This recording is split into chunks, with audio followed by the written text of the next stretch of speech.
She thought she had all the power. With a single command, the flight attendant had a black family removed from first class, humiliated, judged, and forced off the plane. But what she didn't know, they owned the airline. And when the truth came out, her world came crashing down. Would she finally face the consequences of her actions, or would privilege protect her once again? This isn't just about one flight, it's about something much bigger. Stay tuned, because this story will leave you speechless. Malcolm tightly held his daughter's hand as security led them off the plane. His wife, Camille, kept her head high, though her clenched jaw betrayed the humiliation burning inside her. Around them, passengers murmured in shock, some shaking their heads, others avoiding eye contact. Lauren watched from the aircraft door, arms crossed in satisfaction. "Some people just don't belong here," she muttered. To her, first class was reserved for the elite, people who looked the part. And in her mind, this black family didn't. As the heavy terminal doors closed behind them, Camille exhaled sharply.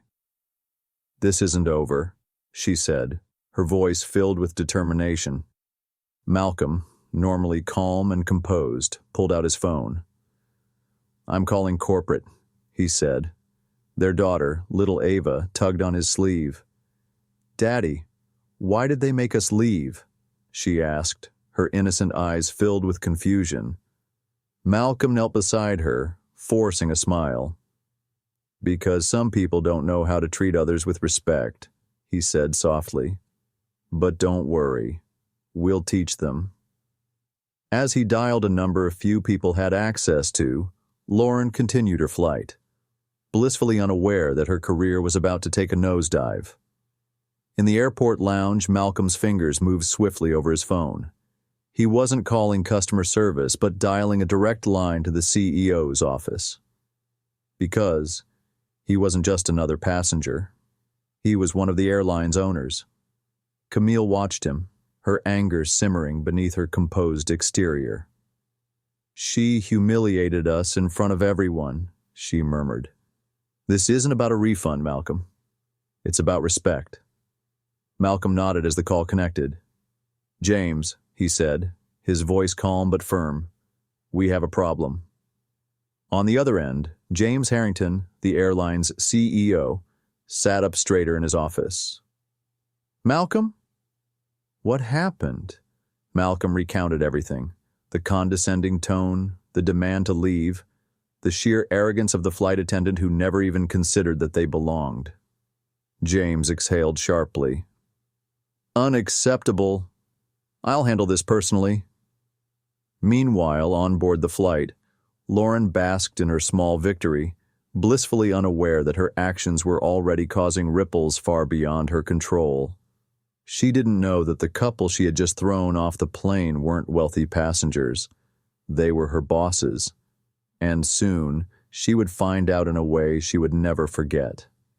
As the plane cruised at 35,000 feet, Lauren moved through the aisles, flashing her best smile to passengers who belonged in first class, at least in her mind.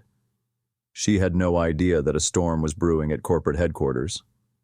Back on the ground, Malcolm and Camille had been escorted to a private lounge where airline executives were already scrambling. Within minutes, James Harrington himself had arrived, looking pale. "Malcolm, Camille, I can't believe this happened. You own a major stake in this airline. This is beyond disgraceful." Camille crossed her arms. "It's not just about us. How many others has she treated this way? How many people didn't have the power to fight back?" James nodded gravely. "We're investigating, but I want you both to decide how we handle this." Malcolm exchanged a glance with his wife before turning back. "We want to see her reaction when she realizes the truth. Let her land thinking everything is fine." A slow smile spread across Camille's face. "And then let's see if she still thinks we don't belong." In the sky, Lauren poured champagne for a passenger, blissfully unaware. But the moment the plane touched down, her world was about to shatter. The plane touched down smoothly, and Lauren stood by the exit, her usual smug expression intact. As passengers disembarked, she barely acknowledged them, her mind already on her plans for the evening. But the moment she stepped into the terminal, something felt off. Two senior airline executives, along with the airport manager, stood waiting. Their eyes locked onto her, their faces unreadable. "Lauren Hayes?" one of them asked. She blinked, caught off guard. "Yes? You need to come with us." Lauren's stomach twisted. This wasn't normal. As she followed them through the terminal, the murmuring passengers barely registered. But then she saw them, Malcolm and Camille, seated in an exclusive lounge, watching her with an air of quiet authority. Lauren's eyes darted between them and the executives. Why were they here? James Harrington stepped forward, his voice cold. "Ms. Hayes, do you recognize these individuals?" Lauren forced a stiff smile. "Of course. They were on my flight earlier." James nodded. "And you removed them. Do you know who they are?" Lauren's confidence wavered. "Passengers," she offered weakly. James's next words sent a chill down her spine. "Number, they own the airline." Lauren's world tilted. Lauren's breath caught in her throat. Do they own the airline? The words echoed in her mind, unraveling every ounce of her confidence. Her face drained of color as she looked at Malcolm and Camille. No longer just passengers, but people with the power to decide her fate. I didn't know," she stammered, her voice barely above a whisper. Malcolm leaned forward, his expression unreadable. "And if we weren't the owners, what then?" Lauren swallowed hard. "It was a misunderstanding." Camille's eyes darkened. "No, it wasn't. You looked at us and assumed we didn't belong." James stepped in, his voice laced with disappointment. "Lauren, our airline stands for inclusivity. What you did wasn't just unprofessional. It was unacceptable." Lauren's knees weakened. "Please, I need this job. I didn't mean—" Malcolm's gaze sharpened. "Did you stop to think about how we felt? How many others you've humiliated?" Tears welled in Lauren's eyes. She had spent years looking down on people like them, never once imagining she'd be at their mercy. Camille glanced at Malcolm. "So, what do you think? Does she deserve another chance?" Lauren held her breath, her entire future hanging in the balance. Silence hung heavy in the air. Lauren's heart pounded as Malcolm and Camille exchanged a look, their expressions unreadable. Every second felt like an eternity. Finally, Malcolm spoke, his voice calm but firm. "Lauren, this isn't just about us. It's about the culture you've helped create. One where people are judged by their skin, not their worth." Tears slipped down Lauren's cheeks. I swear, I didn't mean—" Camille cut her off. "You did mean it. You just didn't think there'd be consequences." James Harrington, the CEO, sighed. "Malcolm, Camille, what do you want to do?" Lauren clasped her hands together. "Please," she whispered.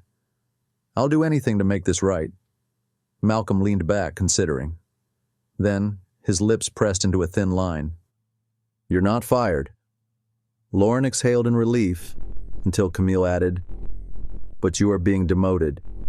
Effective immediately, you'll work in economy class, learning what real customer service means." Lauren's face fell. "Wait, but—" "No buts," James said. "You're lucky they're giving you a second chance." Malcolm met Lauren's gaze. "Let's see if you can truly earn your place." Lauren swallowed her pride. She had been humbled. But the real lesson was beginning. Days later, Lauren stood at the back of the plane, adjusting her stiff economy class uniform. No more first-class service. No more power trips. Now, she was responsible for the passengers she once ignored, the ones who didn't have luxury seats or expensive suits. She moved carefully through the narrow aisles, handing out water bottles with a forced smile. "Would you like anything else?" she asked a young black mother holding a crying baby. The woman looked up, exhaustion in her eyes. "Just some kindness," she said softly. Lauren froze. The words cut deeper than she expected. This woman had no idea about her past, yet they echoed the lesson Malcolm and Camille had tried to teach her.